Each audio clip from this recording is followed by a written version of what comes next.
আজই ডাউনলোড করুন আর এনজয় করুন আপনার পছন্দের শো। আমারও তোমার মতো একটা ছেলে ছিল, আজ এই পুজোর দিন এসে থাকলে হয়তো আমাকে এইভাবে হাতে শাড়ি তুলে দিত। মনে করুন আমি আপনার সেই ছেলে। তবে এইসব না করে আজ মহালয়ার দিনে তর্পণ করলে কিছু পূর্ণ করতে পারতিস। হ্যাঁ দেখো রে, কবেই হয়তো মরে গেছে। না, আমার মা মরেনি। রোজ যখন হাওয়া দেয় আমি বুঝতে পারি সেই হাওয়া আমার মায়ের গা ছুঁয়ে এসছে।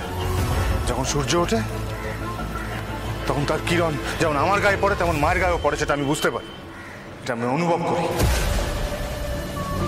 আমার মা মরেনি, আমার মা কিচ্ছু হতে পারে না।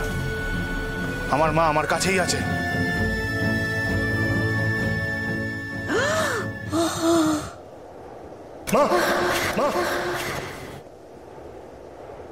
আপনি কাইন্ডলি ওনার হাতটা ছেড়ে দিন। আসলে সংশোধনাগারের বাইরের কেউ আমাদের আবাসিকদের গায়ে এভাবে টাচ করতে পারে না। আপনি চলুন আমার সাথে। ও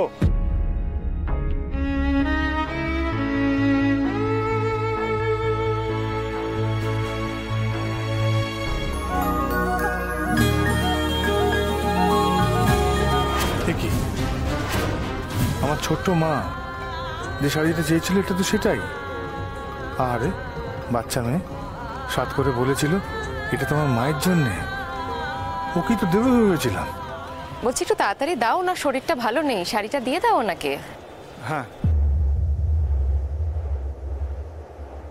তুমি বারবার মায়ের মতোই আমাকে এসে সব বিপদ থেকে উদ্ধার করেছো, আজও করেছো, অথচ তোমার এই সামান্য চাওয়াটুকু আমি রাখতে পারলাম না। ক্ষমা করো।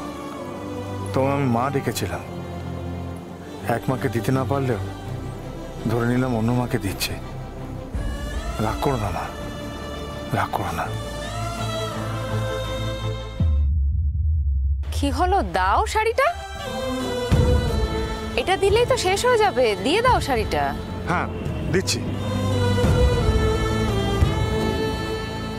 এই নিন মা।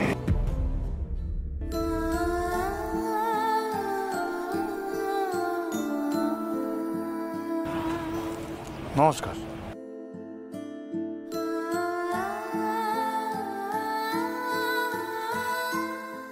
মা,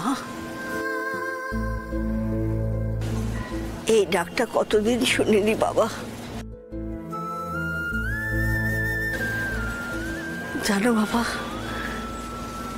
আমারও তোমার মতো একটা ছেলে ছিল, ঠিক এইরকম দেখতে তোমার মতো, এরম ভাষা ভাষার চোখ, নিষ্পাপ হাসি। আজ এই পুজোর দিন এসে থাকলে হয়তো আমাকে এইভাবে হাতে শাড়ি তুলে দিত।